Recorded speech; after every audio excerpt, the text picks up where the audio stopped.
नमस्कार दोस्तों, स्वागत है आप सभी का फिर से एक बार हमारे चैनल पर।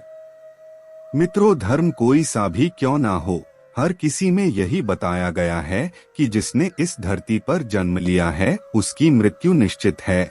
और अगर बात सनातन धर्म की करें तो इसकी एक मान्यता के अनुसार बच्चे के जन्म की छठी रात ही ब्रह्मा जी उसकी किस्मत लिख देते हैं, जिसमें उसके आने वाले कल जैसे विवाह, पढ़ाई, नौकरी, यहाँ तक कि मृत्यु की तारीख तक शामिल होती है। यह निर्णय तो भगवान ही करते हैं कि किसकी उम्र कितनी है।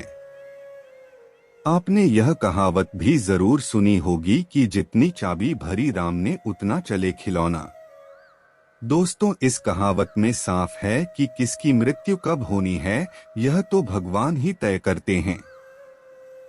वैसे तो अच्छे लोगों की मृत्यु जल्दी हो जाने के पीछे कई कारण हैं, लेकिन पहला कारण समझने के लिए आपको यह जानना होगा कि हम जो कुछ भी इस जन्म में करते हैं उसका जवाब हमें ऊपर यमराज को देना होता है।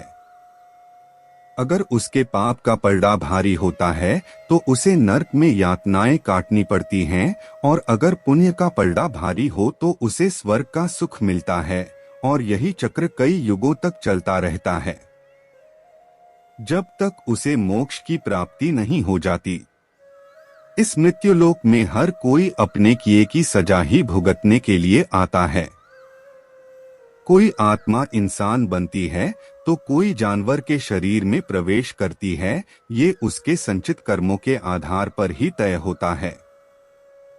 इसके अलावा उसे जन्म देने वाले माता पिता के संस्कार भी उसके अंदर आते हैं। इसके बाद वो जो कर्म करेगा उसके हिसाब से उसे पुण्यात्मा या फिर दुरात्मा कहा जाता है।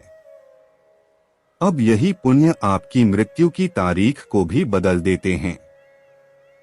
जिस तरह से एक जज जेल में रहने वाले कैदी के व्यवहार को देख उसकी सजा कम कर देता है, ठीक उसी तरह भगवान भी देखते हैं कि इंसान मृत्युलोक में जाने के बाद अच्छे कर्म कर रहा है और उसे अपने किए की सजा मिल चुकी है।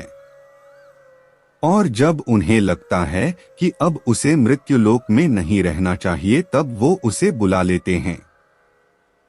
भगवान के दंड विधान के अनुसार हर व्यक्ति को केवल उतना ही दंडित किया जाना चाहिए जितना उसके पाप किया है। अब क्योंकि अच्छे लोगों के पाप कर्म बुरे लोगों के पाप कर्मों की तुलना में अधिक होते हैं, इसलिए अच्छे लोग अपने पापों का फल जल्दी ही भुगत लेते हैं। हिंदू धर्म में मान्यता है कि भगवान हर अच्छे आदमी को किसी न किसी उद्देश्य के साथ ही इसे मृत्युलोक में भेजते हैं, और भगवान का अपना अवतार उन्हीं उद्देश्यों में शामिल है। इसीलिए जब वो उद्देश्य जल्दी पूरे हो जाते हैं तब भगवान उन्हें वापस बुला लेते हैं। अर्थात अच्छे लोगों की मृत्यु उनके अच्छे कर्मों पर ही निर्भर करती है। इसके अलावा आपको ये भी बता दूं कि जो लोग ये कहते हैं कि मरने के बाद इंसान खाली हाथ जाता है, उन्हें यह जान लेना चाहिए कि 3 चीजें ऐसी हैं जो मरने के बाद भी उसके साथ जाती हैं। एक है संचित कर्म, दूसरा है स्मृति और तीसरी है जागृति।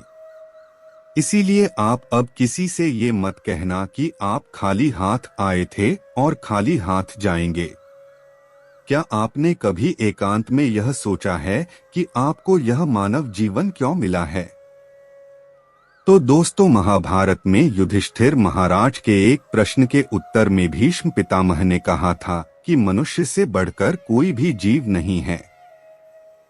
आपको यह जानकर आश्चर्य होगा कि 84 लाख योनियों के बाद हमें मनुष्य जीवन मिलता है, और संसार के सभी प्राणियों में मनुष्य ही सबसे श्रेष्ठ है। इसकी वजह है मनुष्य में सत्य एवं असत्य का विवेक कराने वाली हमारी बुद्धि का होना। लेकिन इस धरती पर हम दुनियादारी के चक्र में कुछ इस तरह फंस जाते हैं कि हमारी बुद्धि सीमित दायरे में ही सिमटकर रह जाती है। हम सांसारिक सुखों को ही सब कुछ मानकर उसमें लिप्त रहने में ही अपना सौभाग्य और अपने जीवन की सफलता समझते हैं। यही गलती हम कर जाते हैं क्योंकि इसके बावजूद कोई भी व्यक्ति यह दावा नहीं करता कि वह पूरी तरह से सुखी है। सच्चाई यह है कि हमें सामान्य मानव जीवन के उद्देश्य की पूर्ति के लिए निरंतर प्रयास करते रहना चाहिए।